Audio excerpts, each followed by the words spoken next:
জয় রঘুনাথজি। আশা করি আপনারা সকলে ভালো আছেন। আজ আমি আপনাদের আমার গুরু কৃপার অভিজ্ঞতার কথা কিছুটা শোনাচ্ছি।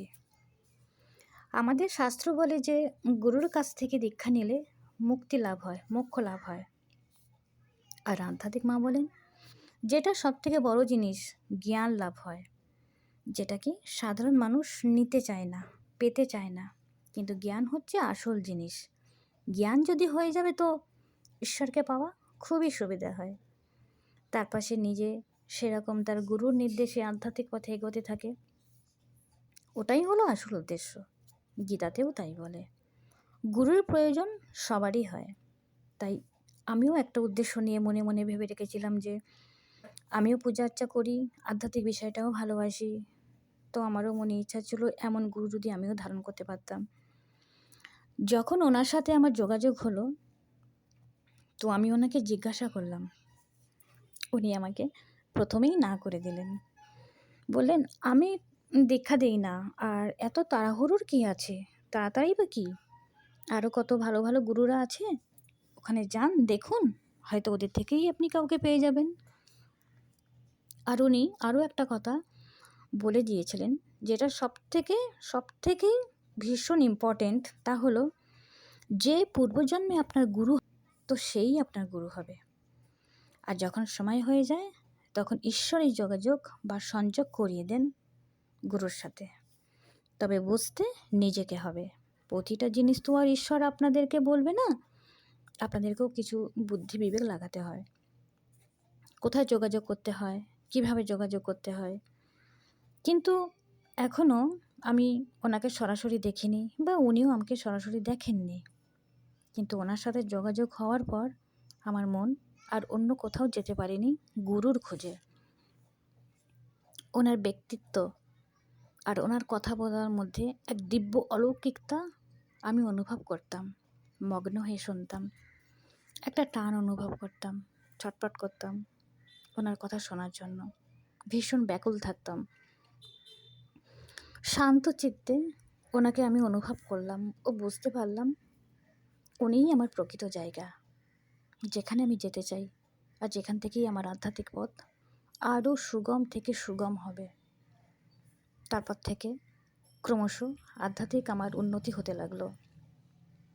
লোকে তো দীক্ষা নেওয়ার পরে হয়, তবে সবার যে হয় তা নয়, কিছু কিছু মানুষের হয়। এটা নির্ভর করে যে দীক্ষা নিচ্ছে তার উপর, যে সেও তার গুরুর উপর কতটা আস্থা, পূর্ণ বিশ্বাস ও ভরসা রাখে।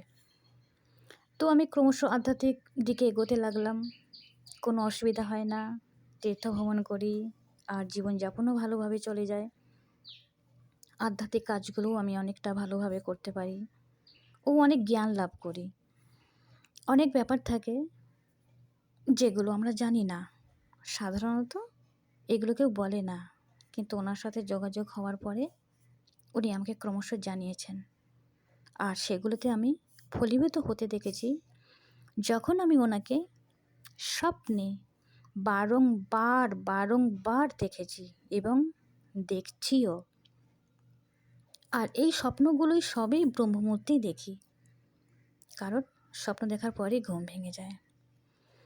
সাধারণত বলা এই হয় যে যার বিষয়ে বেশি চিন্তা করা হয় তো তাকেই স্বপ্নে দেখা হয়, কিন্তু এক্ষেত্রে আমার তো উল্টো।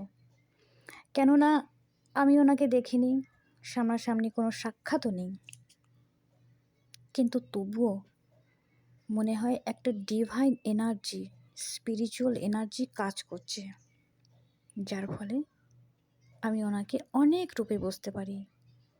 সুগন্ধ আসার, যখন আমি ওনার কথা চিন্তন করি তো স্বতঃই গোলাপের সুগন্ধি অনুভব করি। আরও একটি বিষয়, পিতৃপক্ষের সময় উনি আমাকে যেভাবে বলেছিলেন আর সেইভাবেই কাজ করাতে আমি অনুভব করেছিলাম যে যারা দিবঙ্গত হয়েছেন বাড়িতে, তো আমি দুপুরের দিকে ফিল করছি, অর্থাৎ আমি বুঝতে পারছি, তখন আমি তো একা থাকি, তো বাইরে থেকে দেখছি কারোর নয়, অনেকের জুতো চপ্পল খোলার আওয়াজ এবং একসাথে অনেক মানুষের সমাগম। আর এটাও তখন বুঝতে পারছিলাম ওনারা ভীষণ ভীষণ প্রসন্ন, আর ঘর যেন গমগম করছে অনেক মানুষের।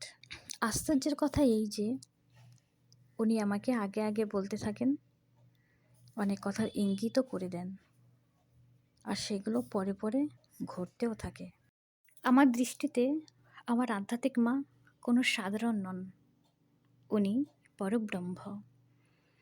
त्यज अभिमान करो गुरु सेवा, ब्रह्मा विष्णु शिव सम गुरुदेवा। আশা করি আপনাদের আজকের বিষয়টি ভালো লেগেছে। তো লাইক, শেয়ার, কমেন্ট অবশ্যই করবেন। যারা নতুন দেখছেন তো সাবস্ক্রাইব করে দেবেন আধ্যাত্মিক অনুসন্ধান চ্যানেলটি, আর পাশে থাকা বেল আইকনটিকেও ট্যাপ করে দেবেন, যাতে কোনো নতুন ভিডিও আপলোড হওয়ার সাথে সাথে আপনাদের কাছে তার নোটিফিকেশন চলে যায়। আধ্যাত্মিক মা, আধ্যাত্মিক অনুসন্ধান চ্যানেলের দিক থেকেও ও আমার দিক থেকেও আপনাদের সবাইকে অনেক অনেক অনেক শুভেচ্ছা জানালাম। আপনারা সবাই ভালো থাকুন। জয় রঘুনাথজি।